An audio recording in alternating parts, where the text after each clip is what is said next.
suman mga kabudi, yung mga taga-ibang bansa talaga sobrang kakaiba yung suman nila kaysa sa suman natin dito sa Pilipinas. Kasi tignan nyo, ayan no, grabe yung mga palaman ng suman nila talaga, mga seafood, tapos mga karne, at talaga sobrang sarap nga daw neto at hindi daw tumatamis. Grabe, ano ko yung lasa neto, gusto ko itong tikman. Ayan, wow! So eto na, nabili ko na nga yung suman ng mga taga-ibang bansa. So buksan na natin to para matikman natin kung ano talagang lasa neto. So let's go!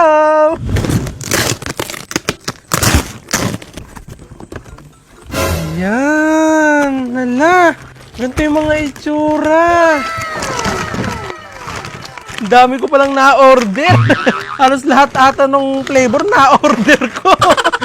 So ganito yung itsura nila. Yan, iba-iba sila ng kulay. Kada kulay ata iba rin sila ng flavor or palaman. Kasi itong pink, ganito yung laman niya sa loob. Ano pang hinihintay natin? Lutuin na nga natin itong mga suman ng taga-ibang bansa at titignan natin kung mas masarap ba yung sa kanila or yung sa atin. So let's go! Tara!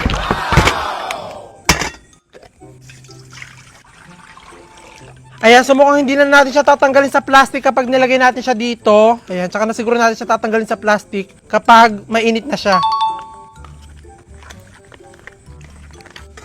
Mukhang okay na to.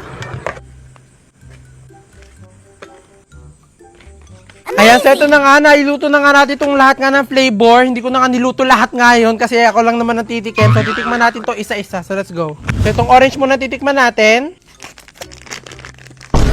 Yan. Ito pala yung tsura ng suman nila, oh. Ganyan. Parang iba yung dahon na pinambalot nila sa suman nila. Tapos yung tali, ganito. Yung parang, ano, pang school.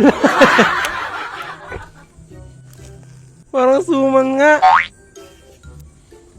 So ito na, nabalatan na natin yung suman. So bubuksan natin sa gitna. Titignan natin kung may lamang ulam. Katulad dun sa napanood natin. Wala, saan yung ulam? Yun naman. Siguro sa ibang flavor yun. Iba-iba kasi silang flavor. Patikman muna natin tong orange. May karne sa loob. Ano karne to, oh? Wow! Ang ganyan. Amazing! Hindi ka matamis. Para sa suman na kanin na ulam, ganun. So try naman natin tong yellow. Pusan natin yung loob. Ayan, anong ulam to? Egg yolk? Wow! Ito namang red. Ayan, palaman naman ito.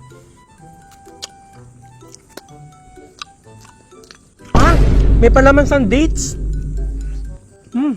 Ito naman violet. Anong palaman to? Sausage. At ito naman yung last. Itong color green. Yung dalawa siya. Dalawa yung nasa green. Amazing! Ayan. Ayan, so ito yung itsura ng palaman niya. So siguro ang palaman nito ay beans. Walang lasa.